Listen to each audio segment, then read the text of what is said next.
Hi there. So, WrestleMash special here. A wee bit of a difference. We're not really going to be talking about news here. On the podcast today, we have a man who I know from my outside podcasting life as the big friendly guy for up the hospital. However, as part of his double life, he is none other than Logan Storm, owner and promoter of Pro2 Wrestling. How are we doing, mate? Everything's gone well so far. You must be very, very excited, buddy. It's been a long time coming for this first show on the November 5th. Start the fire. And a lot of things have been put in the pipeline. A lot of things have been working on since the inception of Pro2, basically. Building up for shows and things. I initially set out to do one show, if we could, between when lockdown ended and the end of the year. And it quickly transpired into not doing one, but two, and then three. So, squeezing 3 shows before the end of the year. It's fair snowballing, mate. Aye. We start the fire, which is the first show, but actually that's the second show. So the story behind that is we were approached by Anbank Community, and they would like us to come in and do a show for them. I thought perfect opportunity to have a test run at running. Right, nice. Good. So we did that, okay, and then the organisers turned around and said we might need to do another night because we've oversold the first night. I said, you joke. They sold it the first night without even putting a ticket out or anything like that. So they sold it out. I was like, right, that's good then. So when do you want to do it? Because Sunday's a kind of off day because a lot of training schools and that are running on a Sunday, and it's hard because obviously I'm hiring the ring in at the minute because we've not got our own ring yet, but that is in the pipeline. So hopefully by the end of next year, we will have our own ring, which means there will be a training school opening up in Ayr as well. That's a plan. That is fantastic, mate. That is fantastic. That is definitely news to me, and that's something that in the west of Scotland certainly there isn't very much kind of chance of that for aspiring kind of folk to try and get into wrestling. They would need to travel to at least Glasgow usually, wouldn't they, mate? Glasgow, Kilburnie, Fife.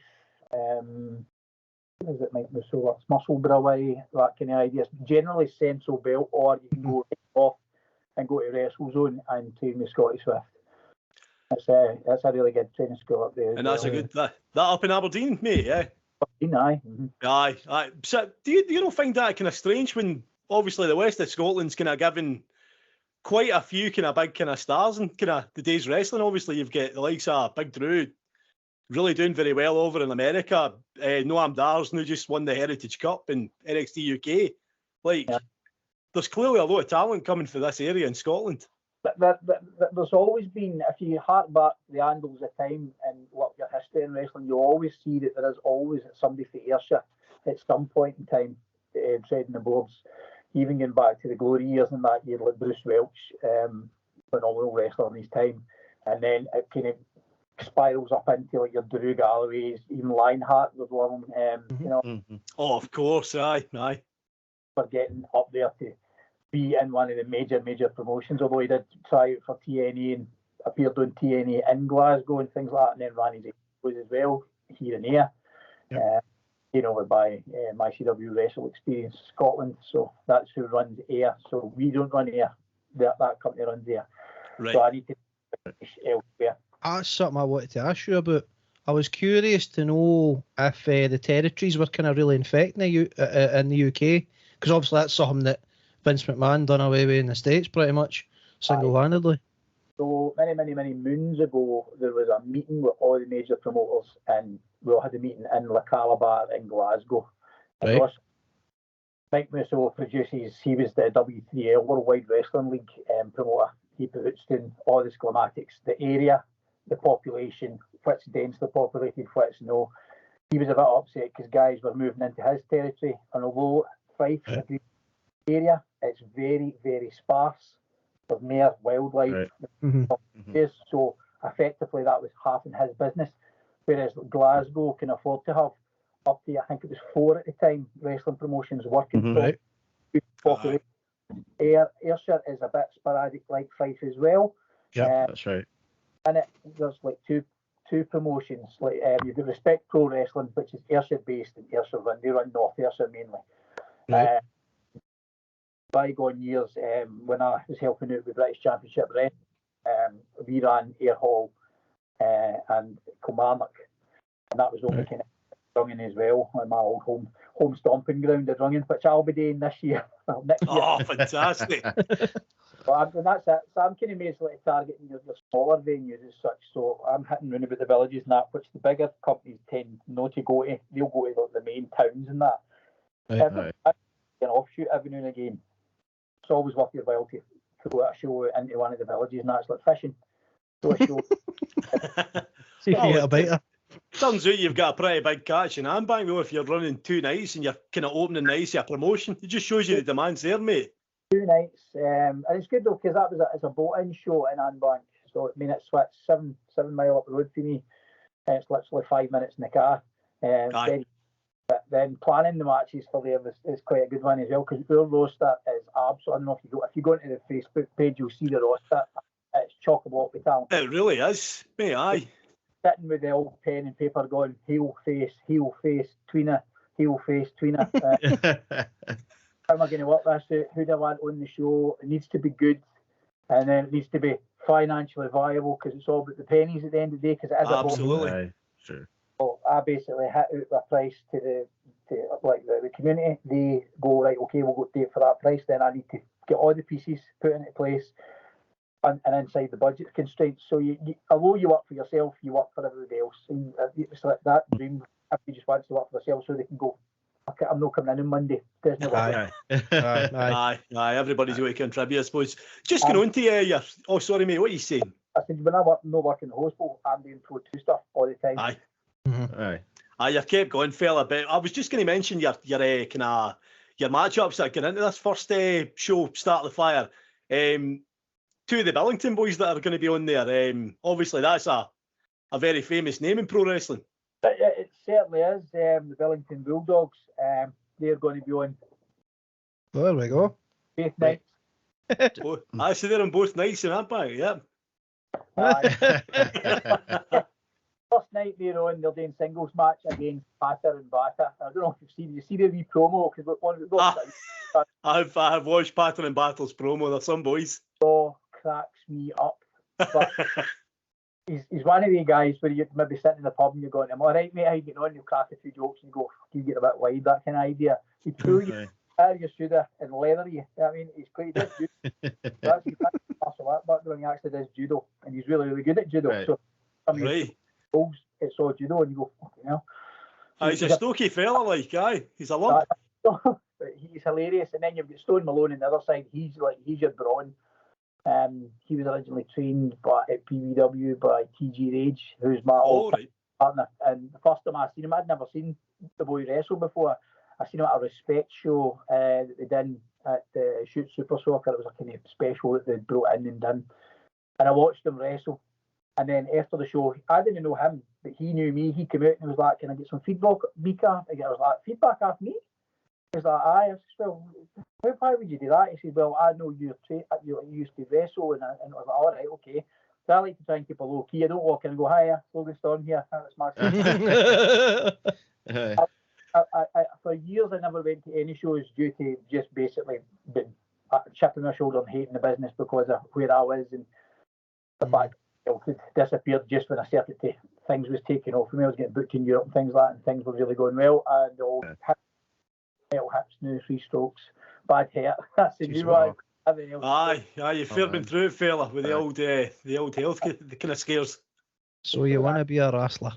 Aye, exactly. Come and be a wrestler. Samoa Joe has just put a thing out there saying if he ends up in a wheelchair by the time he's 60, he knows because he signed up for this. Aye. Yeah. Didn't sign up for it. I mean, nobody signs up to knowingly go in a wheelchair. If you happen in a wheelchair, then that's devastating. But absolutely. Like we know the pros and cons in the business, but we're trying to put ourselves in the route there as well at the same time. Mm-hmm. Yeah. Can I just ask how you went about building a roster with as much talent in it for a first-time promotion? Reputation. Of your reputation. I'm very well known. My ex-tag partner, he's a trainer, so he's got access to other guys. I was brought in by respect to be their safeguarding officer after the show that he did in here.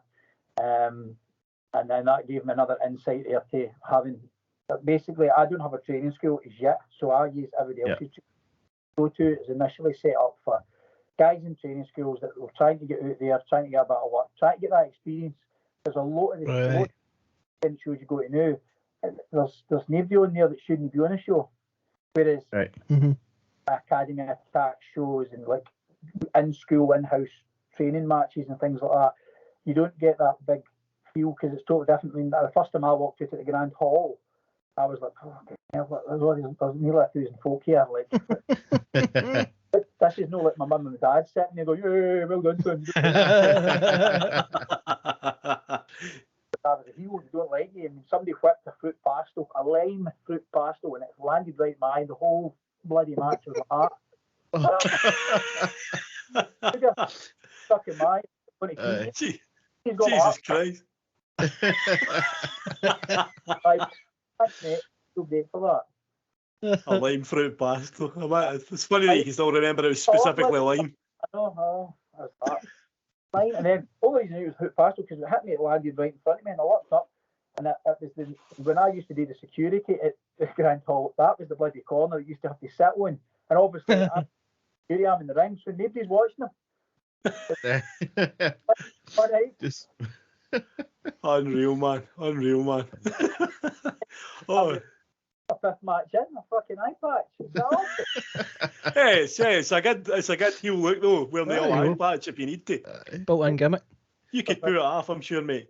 Oh, well, oh, Jesus. Here's a question though. What about this man you're bringing in from overseas for your main event? Nitro Green. Yes. I just watched a promo of him, actually. Nitro Green is a really, really fantastic European wrestler from Copenhagen. We're doing about there quite a bit. Introduced to me by Looking Sharp from the Blood Tourist. Right. The very man, aye. Fighting him, and we've won this belt. This belt's been going back and forward, and like it's no came to a head yet. And I was like, all right, okay. So, oh well, you know, it's an import. Like we're only just starting off. I don't like to start bringing imports in straight away because there's another guy as well, like an American that's just come out of Buffer. If you get a chance to see any of his stuff on YouTube and that, it's phenomenal. Absolutely worth a check for us, yeah. He came over here in February. He'll be here and he'll be living out here for a couple of months. All right. So, an import straight away to bring into a show, and I'm like, oh, do you know, that's me open the door already. I'll get first European. There's a Yank. Fitz next, you know, the Russian. That's all you need. Russian to buy tickets to come to the show. I'm quite happy. Money at the end of the day, man. But going on about Nitro Green, the fact he's in a main event with Looking Sharp, who's obviously he's headlining ICW shows on the WWE network. I mean, that's brilliant exposure for you guys. Who is an amazing talent for such a small guy. Oh, he's phenomenal, aye. He's absolutely phenomenal. He really is. Into the ring, you're like, somebody's left a child out here. What's happening? And halfway through the match, he's pulling somebody's teeth out with a pair of pliers, you know. He is some guy, man. But backstage he's a nice guy, but like obviously when he's out on the front, an absolute fiend, shall we say. But he's got so much knowledge up in there for being so young. He put himself out there. He decided, I'm going to Europe to go and work, and I think he flew out. I think it was Germany or Denmark or something like that. Flew out, and he went for there. I knew he's doing all the Scandinavian stuff. You ever catch with that? So he's away out like Sweden, right.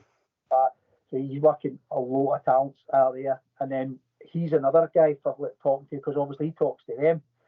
So I'm like, all right, who are you fighting? Like, give me some footage and stuff, and he'll send you the bits and pieces there, and easy we look see. So it's like having a set of eyes out in Europe without actually. Oh, aye. And not just that, I'm sure I saw him pop up in OWE, which is in China, if I remember correctly. That's the one that was set up by Shima, I'm sure it was, wasn't it? Aye. Yep. Which is, I mean, what an experience he's getting going as far afield as that.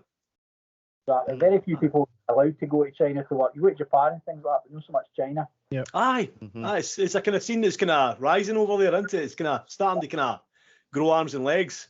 Obviously, it's a massive country. Blue will probably be in Mexico mid next year. Wow. Ooh. And once he ticks Mexico off his bucket list, I'm not sure whether he's in America yet, but once he does Mexico, there's no much left for me to do. As far as wrestling territory and kind of regions to go to, man, I've seen a lot, so he has. It's some education for the man. Oh, absolutely. When I wrestled, it was just like, I'm just, Vince McMahon phones, I've got Wayne's, like, there's no way that I'm going to be like, I've got marriage, I can't go abroad. I'm quite happy. A UK wrestler, and if I take off a wee bit, just on the outskirts, I'm quite happy. Ended up going to Germany and other places and stuff like that. So they not only just UK, England, Wales, like Ireland. So you end up being like European, but not well known, but known well enough, if you know what I mean. So a lot of guys, I remember you and stuff like that. And occasionally you'll get a wee kind of message. You always get somebody that comes out the woodwork every now and again. Every Christmas time, I always get a couple of guys messaging me, can I get a signed photograph and stuff like that. I'm like, that's tremendous, so man. I'm quite happy. No bad, man, no bad. What do you think of wrestling nowadays? Obviously, it's really quite an open thing in the UK. What are you saying? It's absolute what? It's absolute rubbish. It's absolute rubbish.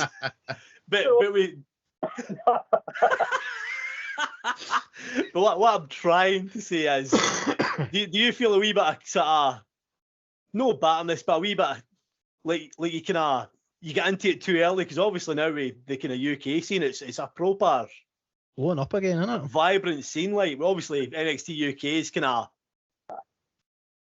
The thing is that the scene was always vibrant after the kind of 80s and the gold era and all that came from. Half the halls didn't get paid for, and hotel rooms get ruined, stars, and that basically killed wrestling. So like, if you went to halls, you like a wrestling show, and they're like, nope. When they take you, we owed X amount of money from whoever it was that ran it beforehand, and it was run very much still Carney style.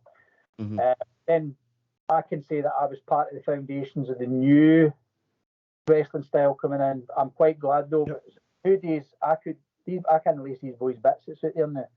I'm a wrestler. I'm no athletic. I mean, I can scalp you in the teeth if you want, but I'm no athletic. Like these guys to learn like doing chain wrestling, catch as catch can. I was like, that's a wrist lock, that's a hammer lock. That'll do for me. When do we start punching people? Check, please. I've got what I need here. Exactly. So I was like, I don't do technical stuff, but like TJ, he was the perfect counterbalance for me. See, TJ is technical, he's got it. TJ knows it all. He's so clued up. Kens every hold, every reversal, all that stuff, and that, I mean, that's part and package why he teaches.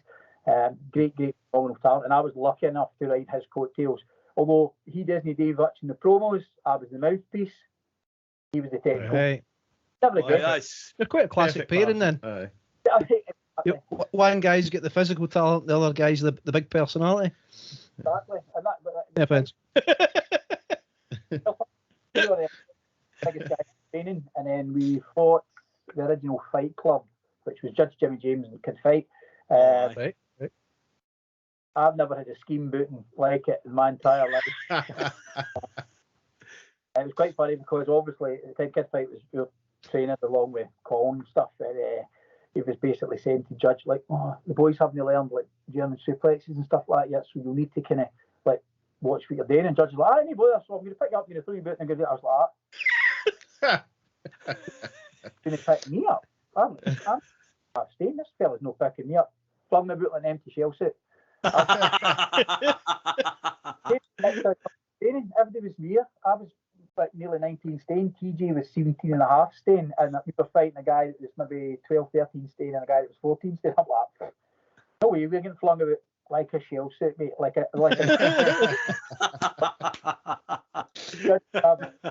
It just whispered my lung like German. I was like, no, and I just did a big mask. That looked like Jim Layton. The Jim Layton. And I thought, God, that's me. I've saved myself. And I went to climb up, and Judge just kicked me square in the back. What did you do that for? He says, "Run is supposed to DJ this to me." I was like, oh, that's part of my moveset. I need to do them. That's what I'm known for. I was like, so, my gaffer over there, who's your tag partner, says you've not to do them. Steam boot. I've never had so many kicks and forearms and punches in my entire life. I used to bounce, never in my entire life. But it's probably one of the best wrestling experiences I've ever had. I always say, for me, nothing beats the classic Fight Club. They were safe wrestlers. You knew you had wrestled, and you should know you've wrestled. You should never walk out there going, I've got a scratch. You should always come out having at least a ding of some variety, because you need to know next time you're back in what you're selling, what you're not selling. You know, and these guys didn't beat about the bush. They were fun, they were fair, and they were safe. I would always say that about them. Nothing respect for their talents in the ring, definitely. Really, really good guys. You know, I thoroughly enjoyed it. And then he entered into kind of storyline thing. There was another tag team called Road Traffic Accident, which was Kenzo and Danny Mclean. Great guys. They they were really and younger than us. I mean, I was 26 or something getting in when I first started wrestling, 26 or 25, something like that. And these guys were like in their teens, were young boys compared to me, and we went on numerous matches. We would win, they would win, we would win, they would win, and we had like a great build-up. And then I think it was Barhead had a match, and I can only describe it as being an absolute mess. Managers come backstage and were like, what's going on here? And I think that RTE had just kind of decided, you know, it's time for us to call it a day. We're just not going anywhere. Which is a shame though. And then they were talking about splitting them up and letting them go their own way. And I didn't really. They were far better as a tag team. But that happens as tag teams. Tag teams, you'll notice they start off together and then they split them up. And then one's always better than the other. One always seems to push on further, connect more. Bret Hart, where's Jim? Oh, he's Bulldog. Oh, he's been paired with Owen. Oh, he's been paired with, like, you know, whoever. Like, look, I always kind of felt sorry for Anvil, for us. I always liked Anvil because he was a big powerhouse. Aye. So, you know, that kind of idea. Then I kind of always thought to myself, eventually somewhere down the line they're going to split me and TJ up. It's going to be, going to split up at some point. And then I said to TJ, when that comes down the line, I think for my retirement match, I would quite like you to retire me. And then that way I know that there's no point in coming back to you, because if your best mate in wrestling like destroys you, then there's no point coming back. Like, but it never happened. A retirement match in Bathgate, I want to say, or Whitburn, up that way anyway, against Nathan Reynolds, and it finished with him scalping me in the head with a can of iron brew. There is no more fitting and more Scottish away to go. What a send-off. Well, that was it. And it was not a good match either. It was basic. Nathan was late coming to the venue because his boss wouldn't allow him to get away. Oh, Christ. It was supposed to be first half main event. Kind of get a wee something, because obviously it was the last time I was going to be in the ring, or should have been the last time I was going to get in the ring. 5 years later, Cameron returns with metal hips and gets back in the ring and goes on to that, as we say. But anyway, so he turned up late at the middle of the interval. I was sitting in the crowd because there was none for me today, because he hadn't turned up. I was like, well, that's it. So my family's all here, nothing. So I was just out with them. And Nathan turned up. Murray comes up and says, can you cut a quick promo in the ring? I was like, me? I was like, aye. He said, well, just wait 2 minutes. And then Nathan came out, and Nathan cuts a promo and stuff, and just basically, I mean, he gave me both barrels. I was like, so I get in the ring, I grabbed the mic, I was like, you want to see me one more time, let leather the crap at him. The fans are all going to have to do. So I went backstage, I quickly get flung into my gear, Nathan got into his gear, a quick chat, put into the ring. I think it was forearm, suplex, test the strength, after the ropes twice, big clothesline, power slam, and then powder. Nathan powders out. I crawl up to the ropes to try and get him, because obviously I in the power slam, Nathan powders out. Right. I was climbing up the rope, grabs the can of iron brew off a kid, and just waffles me right before he was finished straight back. It's a common tradition for your retirement match. Player HBK, I'm sorry, I love you. You go out in your back. Yep. I never even got to love you so much. I got a handshake. No love her. Jeez, oh. Have some iron brew. See you later. Aye. I wouldn't change my time for all the world, for the Team China. I think I did make a mistake. I did stop training a bit too soon. Probably more ego driven by myself as opposed to at the time. I was saving up for the house. Mrs was pregnant, all that caper. If I'm coming to training and I'm paying money the same as everybody else, and then I'm training up your Davy Blazes and stuff coming up soon, I'm like, do you know, I've not did any learning today. I'm teaching them, but what I didn't realise at the time is when you become a good wrestler, you do training seminars for a lot of money. Like, so aye. I never realised it because I was like, guys, stuff that I know, and I'm paying the same as them, and nobody's paying me. I didn't make any sense, but now it is, because if you continue to do training and you train guys up, eventually you either become a trainer at your school, or when you're out applying your trade, you can do a training seminar and people will pay good money to come and learn off you if you're good enough. Like Dean Allmark, phenomenal talent, he's wrestling around about the world and stuff like that. He does training seminars. When I have Dean up at one of my shows, he's going to do a training seminar beforehand. I'm going to have to open that out to all the schools so that the schools can all have coming. Not just one school as such, because obviously my mission is not to upset any one promotion by favouring over another. So my goal is to help everybody. So if I can get guys to come and learn and wrestle at mine, then their trainees have got somewhere to go and work.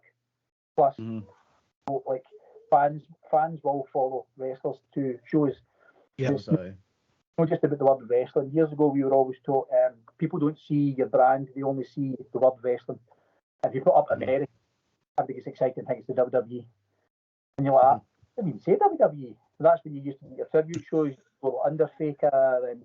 Oh, that was on Rage about 20 years ago, wasn't it? I can remember the posters. Yep. Pre-Mark Kane and all that kind of stuff. Wish.com Undertaker.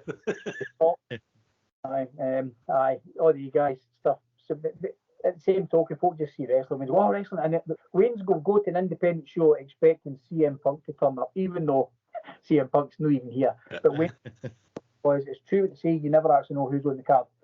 The poster goes up, you go, oh, these guys are on the card, they've advertised and blah, blah, blah, but there's always somebody in the back there that could run out. But they'll run in, see the fans what they want. You know, you just never know.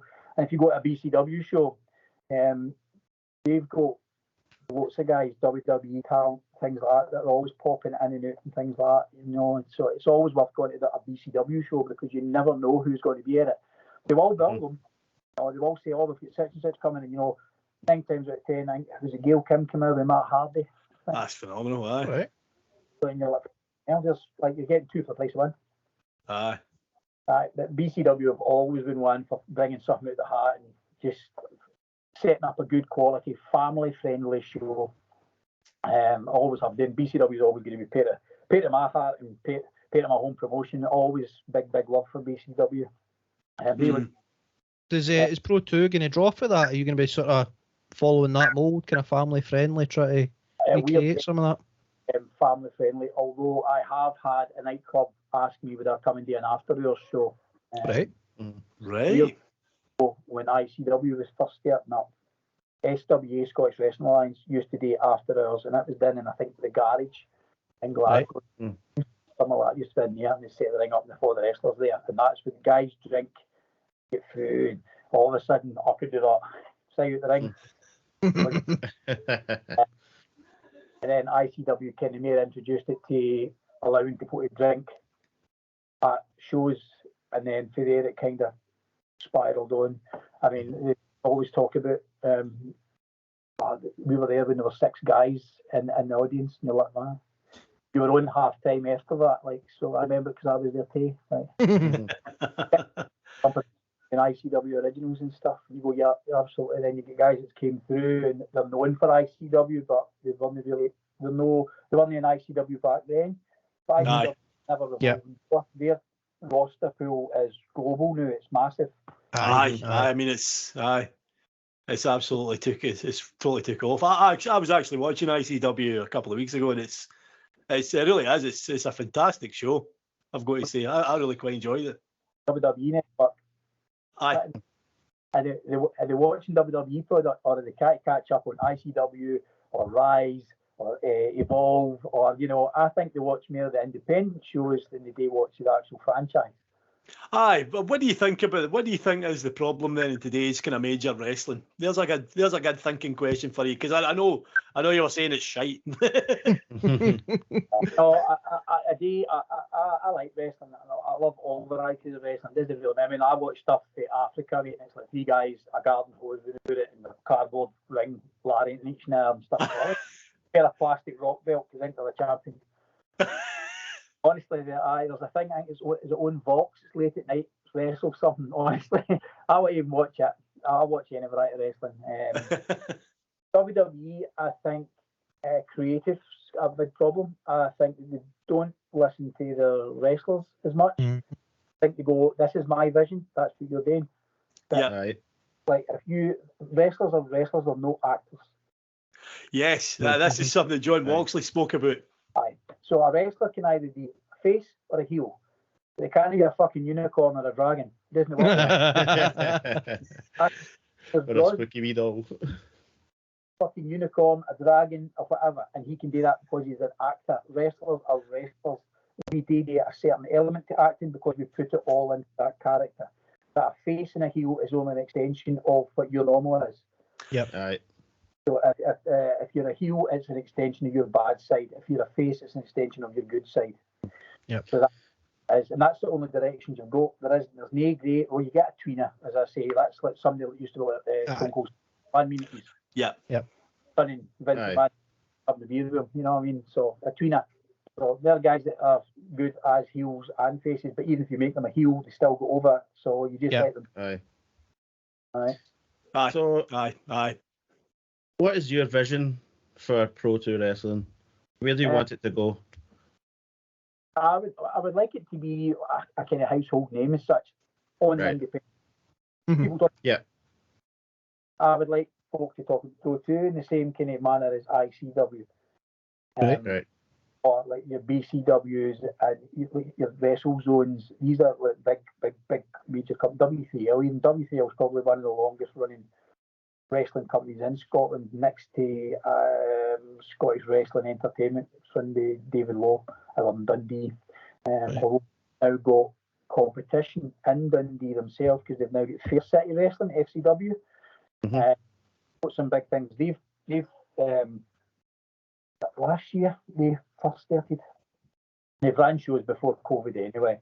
Ran a couple of shows. It's Kevin Purdy, John, and just to name a few guys. They've got a lot of good talent there. Really good talent. Fabulous looking guys. Put on a nice show, really good show. And they're doing well as well. And they're kind of trying to find, you've got to fight to get your niche, you've got to fight to get your place. Yeah. Aye. Rather than you get folk phoning you going, I'm running your venue next week, and you go, ah. Why would you do that? Like there's a travelling company comes up and it does, I think it's 3 times a year it does it. And I messaged him and I was like, mate, I'm going to be running and you're running slap bang where I run. So if you give me your dates, because I'm already doing this with Wrestling Experience Scotland and BCW, not to have shows when they're running. So, right, okay. And I'm kind of running Irvine. So I'm just on the cusp, on the edge yet. So Arnock will fly in Irvine. I'm not going to will flyer in the kind of towns in the boot and stuff like that. But it's fine because we've got a working relationship. As I say, I try to work with every wrestling promotion. I don't want to go, I'm going to do what I want to do. It doesn't work like that. Aye. Point me try to steal fans for you when they're all just wrestling fans. And if it's done right, actually increase the footfall getting in. Yep. Aye. You know what I mean? So when I'm out doing the smaller venues and that, I want to have flyers for Wrestling Experience Scotland, Respect Pro Wrestling, British Championship Wrestling. Yep. So that I can go, like, they've got big shows coming up this month. I'm not initially Pro2 was only going to run 4 times a year. I think we're going to have to do 7 shows next year. Right. We're working with Bound Station in Irvine, so that venue will need to run 4 times a year. So I now need to find 3 spaces in that 4 gap to squeeze in my other shows as well. So that's a challenge for me. It's doable, but it's going to be a challenge. But I need to really watch the Wrestling Experience Scotland running in March. I believe BCW is going to be running round about the same time. Then I'm not sure because Graham's not told me his dates yet. But again, if they're willing to work with me, I'm willing to work with them. Yeah. But I mean, I've seen other wee companies pop up and been shut down like that because they're a fan that's no in the business as such, and they will right. I'm going to open up a wrestling promotion. I'm going to book out my local community centre. Your local community centre sits slap bang. Just say, for instance, Kilmarnock sits slap bang in Kilmarnock, which is run twice and 3 times a year by BCW. Yep. You will win that because people know that BCW is Kilmarnock for wrestling. But if you run, just say, I don't know, wrestlersatrush.com backyard or whatever. In the wee local community centre in Belfield or something like that, folk will go to that thinking it's wrestling. Wrestling, they'll go there and go, what the fuck is this shit? Aye. I'm not saying it will be, but there's always that spectrum where they'll book talent that's not ready for shows, or they put themselves in a match where they're not a trained wrestler, they've not done any formal training, or they did 2 weeks, didn't learn the front row and the back bump, and that was it. Yep. And that's where everything all goes. That then impedes the business, whereas I'm very aware of making sure that the business stays in the high regard that I have it. So that's why when I was picking that, I was making sure it was trainees that were ready to break into the business, that's already been plying the trade for a couple of years, and otherwise I didn't go for your marquee events like your Jack Jesters, your Grados, your BT Guns. For me, these guys are top tier talent. Yep. So bring them in, it would need to be a big super show for me. Aye, right. Aye. Based on the fact that I need to make sure that I've got guys that are in the same calibre so that they can get into the ring and wrestle with them. And Aye. You're not just putting a main event on and then the rest of the cards or your local guys you're trying to bring up. Aye. Exactly. Can you imagine being a small promotion like me? Like, I've been told off by other promoters to stop crying myself that, but because I haven't done that yet, so mine. Still learning the ropes for promoting, although I did help back in the day with BCW running venues and stuff like that. But there's only so much you can learn under somebody's wing. You need to actually go out there and make mistakes and then see where you went wrong and then be able to change it from there. So I had really quite a good education because I was always showing the business because I was older than most of the trainees. So I was always seen as not an equal as such, but of the same age group, same age as the trainer. In fact, you're older than the trainer. A mature student, if you will. When it comes to the wrestling world. Up at the top end of the stuff, because guys still at 14 now. No Amdar, he get in the ring at 14. No Amdar travelled with me back for it. Listen, wow. To go to East Kilbride. My first ever, I used to go to the gym with Drew Galloway. Me and him used to sneak into Tam's Brig at 2 in the morning and stuff like that and work out. So he did. Change days now for Big Drew, eh? Oh, aye, there's no speaking about now. It's probably the Aye. I'll still send him a message on Facebook and stuff like that. He still replies back and that. So that's the good thing about Drew is he's always remained the same guy. I've heard people say that, man. He's got a good rep for that. He's stayed in touch with a lot of guys for back in the day in the Scottish scene and everything. I know when he first landed in America, I was one of the first people he called. Right. Tell me he'd landed. Because me and him at that time, we were going to the gym quite regularly. We were training. My first ever training day, I turned up with Drew.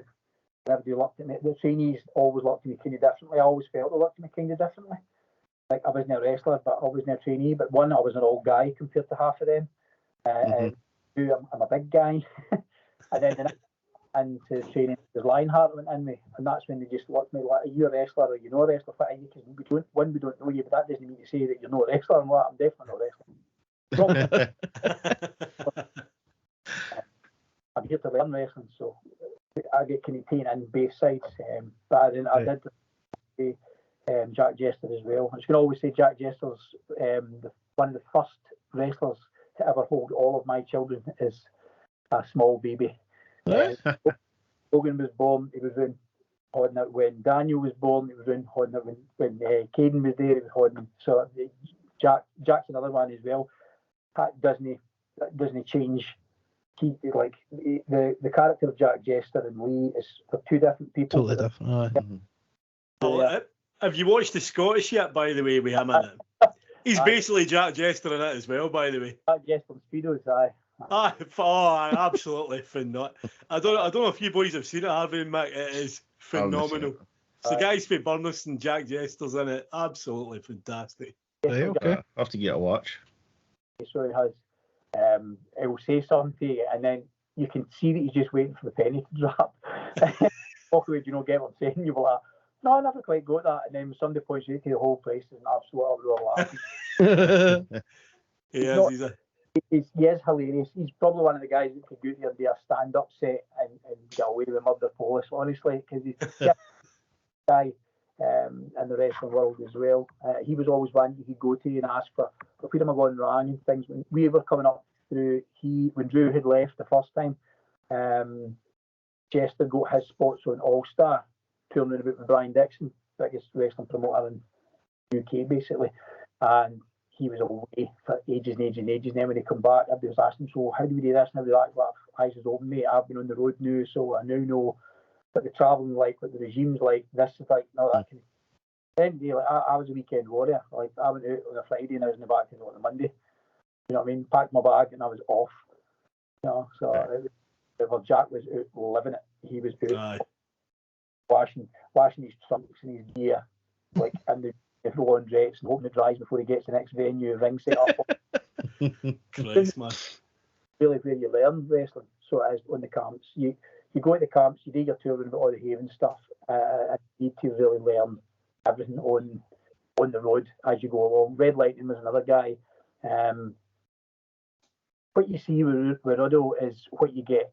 Like he's not gonna air or grace anything for you. He's quite straightforward, basically. I've never found him. I like the way he talks about wrestling. He doesn't. There is no shit about him.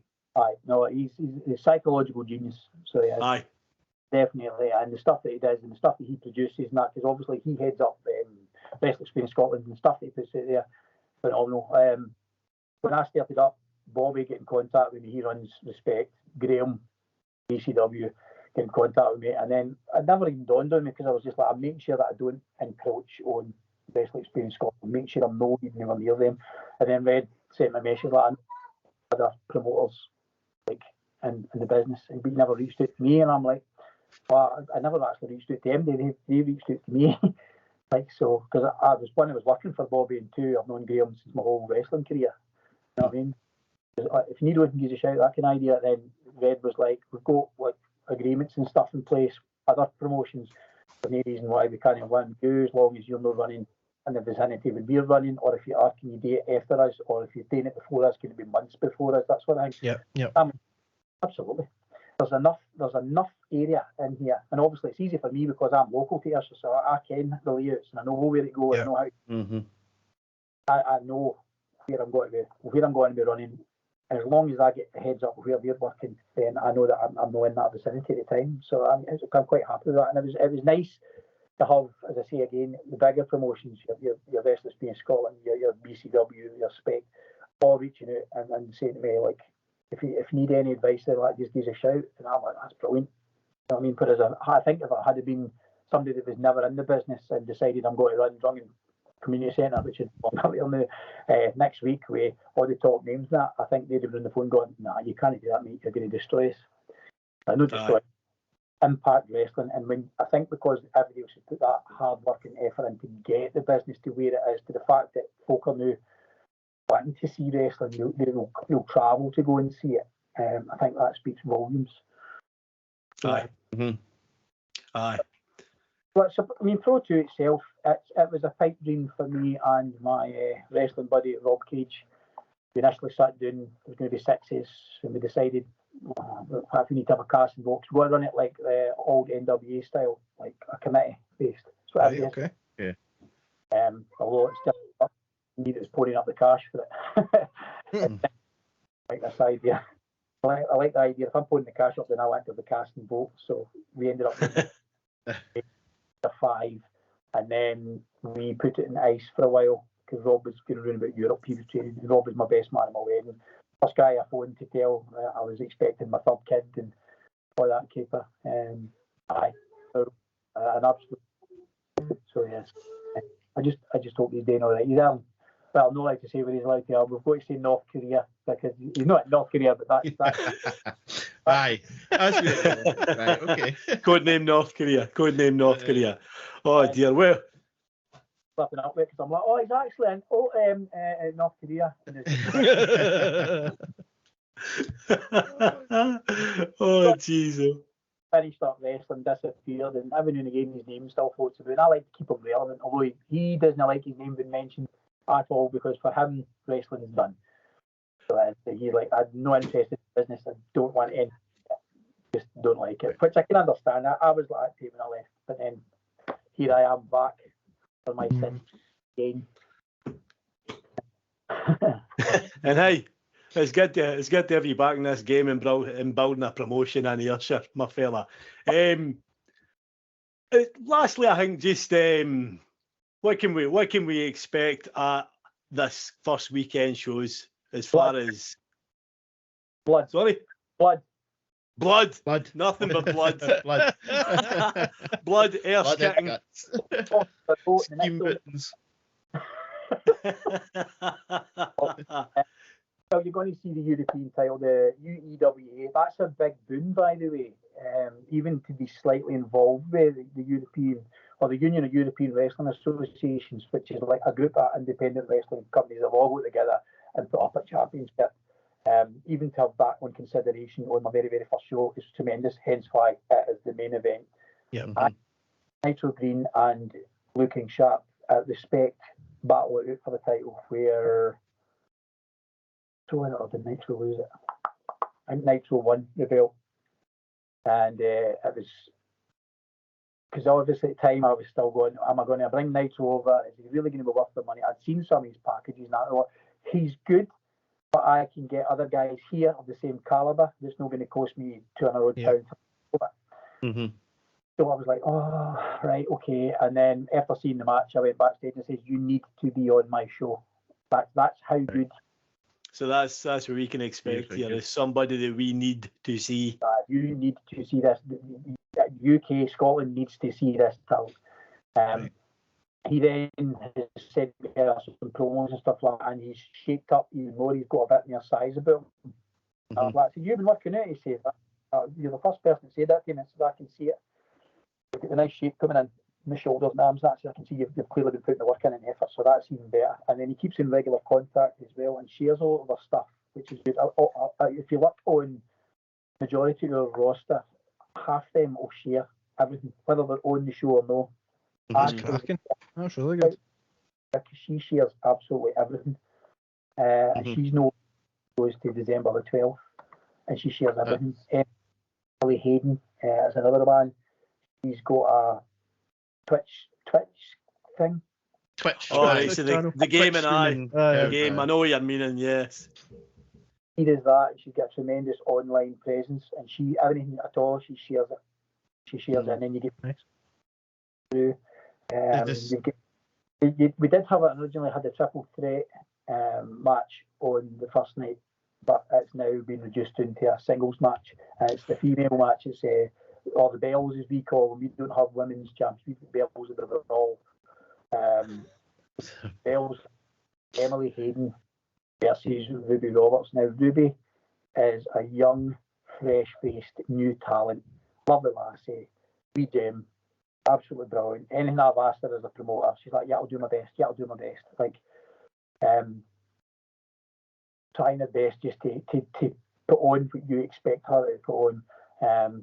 Emily is obviously she's the bad girl, and this she's the heel, and she's basically going to put her in her place, as they say. So that'll be an interesting match to see alone. I want to build a female roster up. We've got 5 on the roster now, a possible 6 pending, and I would like to do a standalone all-female show eventually. Oh, nice. That'll be a big step. Fantastic. A needed step. So I mean, Fierce Females, they run an all-female roster, and they run shows up Glasgow, and then you've got Eve down south, and they run all. I just think that when I was wrestling, it was very much outspoken that it's the piss break, it's this, it's that. Aye. That's the old kind of adage towards female wrestling, is that's when you get your drinks and get your pissed in. Which Kaylee Ray, Viper, Carmel. Carmel's all phenomenal female talent. She's hung up the boots now, right enough. Sarah as well. It was really, really good. And I used to like watching Carmel and Sarah wrestling because it wasn't your typical what you seen like diva style match. It's a wrestling match. And the thing was all our females over here train the guys. Right. Over there train the females. That makes sense when you see the lassies that have came out of the likes of ICW and that, you can tell the difference. We're big in the podcast for making sure we're talking about the lassies, especially in AEW and the like, because it's getting back to proper wrestling. They're not coming out and flicking their hair and being divas. You know what I mean? They're putting on a wrestling show. It's not all about TNA. It's not all about bra and panties matches. Aye. Oh, let's do what was that? A mud bath match and stuff like that. Let's treat them as professional wrestlers. So for me, my goal is to make sure that my women's division, my Bells division, is in the same high regard as the Joker division, the Believe division, the Tag division. And also, second night, the 6th, we are releasing a title. As I spoke to you earlier on about working with other promotions, there's the Scottish Interpromotional title will be released on my show. That's phenomenal. It doesn't belong to Pro2. So this belt will go around about whoever wins, whoever's in it, whether it's Zakib, Mike Musso, Adam Shame, or Bobby Roberts. I've made sure that it's 4 guys with different companies. Right. So I've made sure that they're in it for the qualifier, and then whoever wins out of their first match goes into the final. Right. Into the final, and whoever wins it, but that person will then be able to take that belt on the road with them, defend it on different promotions, as long as the promotions all contact me, and then we'll have a discussion about so who's it going on with, what you're doing with, as long as and then it will also give guys a chance to go, well, I've got a belt here, I could come on your show and I could defend this belt here. And it becomes a bit of a spectacle itself, so it doesn't really take away from your aim. Ocean title. 12th of December, it's a match for the Scottish because I haven't released any of my own belts yet. My belts start getting released next year. Right. Okay. I would have wrote them here and showed you them, but unfortunately they're away getting a photo shoot. Divas, absolute divas. The photo shoot, even the Scottish Interpromotion, that's away as well. I'll pick them up next week. But I did all away. That was one of the first things I did was buy belts in. And I was like, what are these belts in? That's a bit of a risky move. I take it that would be a wee bit of an outlay. Aye, you can see that. Aye. Be a fair wee outlay, man. Yeah, a wee shaky horn when you're pressing the confirm button in the order.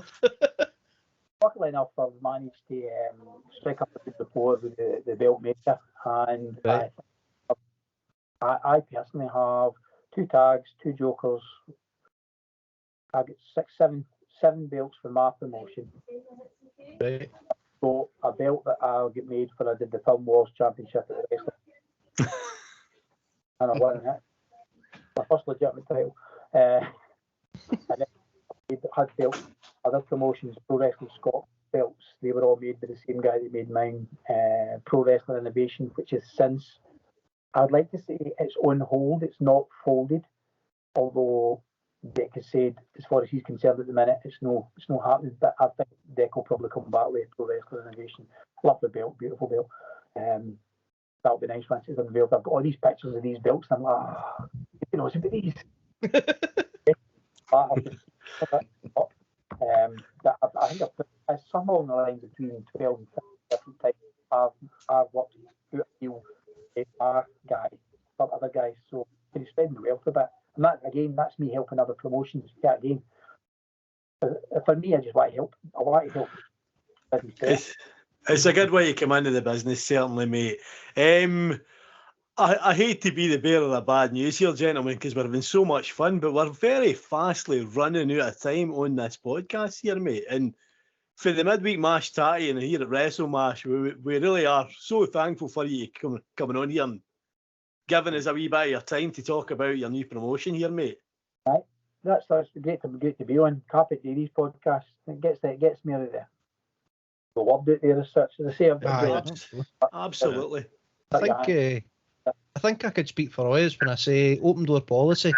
Anytime you want to promote a show, give us a shout. Aye, certainly. Absolutely, man. Aye, absolutely. You're more than welcome back anytime. I think, guys, we'll end it there, so we will. Obviously, Start the Fire is on November 5th, followed by Brawl at the Hall. Mm-hmm. You've then got Smashing Through the Snow. Which is one of the best pay-per-view names I may have ever heard. So aye. When I see that, is very bright.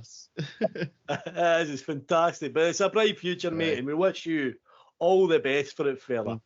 100%. As for us here at the Midweek Mash Tatty, check us out on Facebook, Instagram, TikTok, Twitter. Action. Hit us up, and thank you very much again for listening, guys. What are you saying? I look like you're having a shite there like that. You know, you froze for a sec there. Aries froze again. Oh man, cracking. Oh, he's probably up the way in his head. Probably. Somebody's tickling him. What? The cat touching me.